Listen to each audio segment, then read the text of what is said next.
আসসালামু আলাইকুম ভিউয়ার্স, কেমন আছেন সবাই? আশা করছি খুব ভালো আছেন। আজকে আমি বানাবো হচ্ছে গাজরের হালুয়া। তো এখানে আমি গাজরের হালুয়ার জন্য হাফ কেজি গাজর কেটে ধুয়ে নিয়েছি এবং এখানে একটি প্যান নিয়ে নিলাম।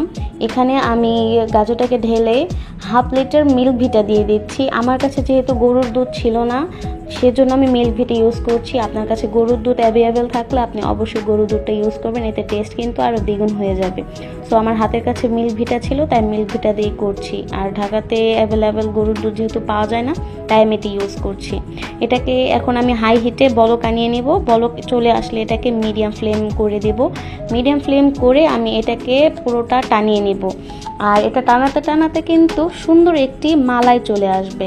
এটা শুকালে পরে একটা মালাইয়ের মতো টেক্সচার চলে আসবে। এই দেখুন, একদম মালাইয়ের মতো টেক্সচার চলে আসছে।